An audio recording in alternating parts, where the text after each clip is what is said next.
Forge, they're on fine form. They're unbeaten in their last 11 games and looking to punch that ticket into the Canadian Premier League final. And it is a penalty. Stops! Straight at Henry. Awua, back to Borges, headed Bekker! It's Kyle Bekker. Here's Cisse! That'll do it to Borges! Tristan Borges! And it shows who we were over the season. And I think, that's momentum you needed to keep on going into the next game.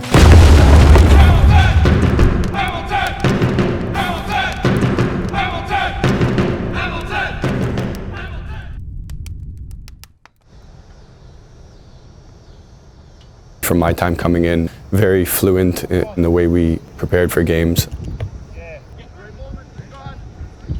You can see the energy it was all positive energy leading up to that first game.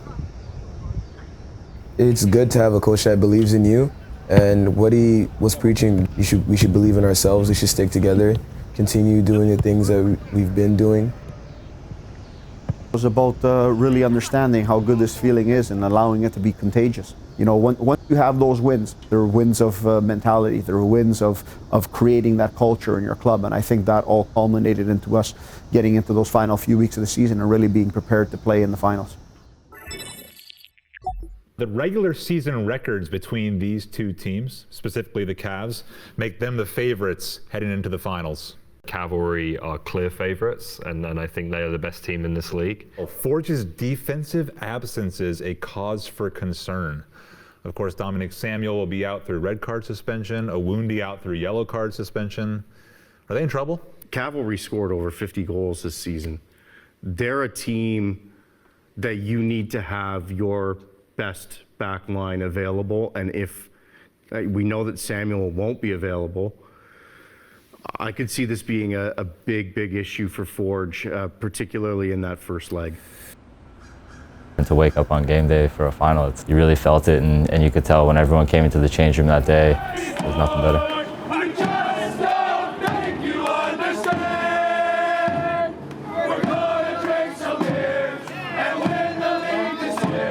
The locker room, the atmosphere was really high, was really good. We just knew we were one step closer to what we planned out at the beginning of the year, which is holding that trophy.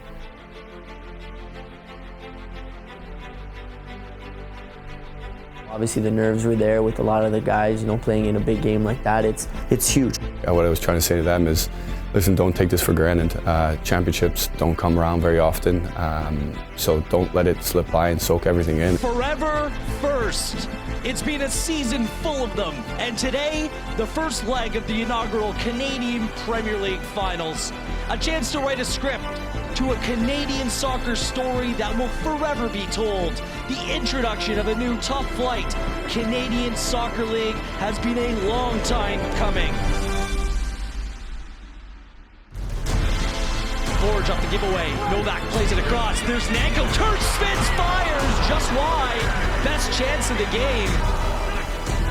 Wonderful turn by Borges. Bekker hits from distance, bounces.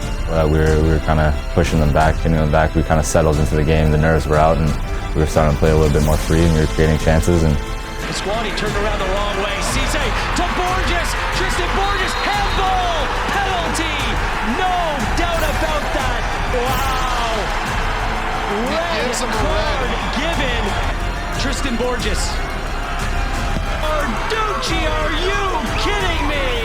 So I look at my team walking out of that who could have put their head down for the next 5 minutes. They didn't. They went right after it, right in that moment. Nanko. And I just said, hey, why not try to put it behind my leg? A little bit of magic from Chris Nanko. I think they kind of switched off thinking it was out of bounds. Had tons of space, found Borges, and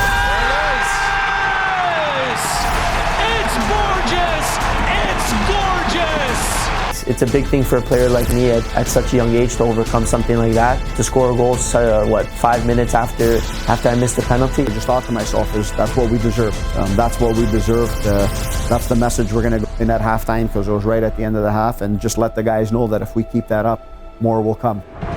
Now it's going to be interesting to see how it plays out here. If you're Cavalry, you want to dull this game down. Bekker. Frano. Some space. It's Borges again. Borges cuts, fires high. It's wide. It was important for us to keep our foot on the gas and keep pressuring them. That's what we did coming out to the second half. Borges. Good ball. What a save. Carducci runs Neko off the bar for the third time. It's Edgar denied. And we went out there in the second half and we created the opportunities, and unfortunately that second one didn't want to get in there. Borges. Wielden comes straight through on Borges, leaves something in as well. A little bit of a kick out as Wielden goes down. It's going off here in Hamilton. The 67th minute was obviously an interesting moment of the game and the interesting moment of the finals. And Borges is being sent off. Oh my! I can understand why the ref would, call something like that. It was in the heat of the moment on how fast it went. It definitely did look like I hit him. And you just got to react to it. And I think we did a good job of keeping our shape and kind of getting everyone back in and tuned in, because moments like that, those can change the game. With the fans, I honestly never felt like we were on an equal field. That made me feel like I was playing for something more than myself. They made it a tough atmosphere to play in. Neko with another chance. Doesn't play Zajac. Keeps it. Now he does. Zajac. That's what a final's about. It had everything. It had goals, it had sending offs, it had controversy. So no, it was exciting, especially for the neutral. Final score for Tim Hortons Field. It's 4-1. Cavalry no score.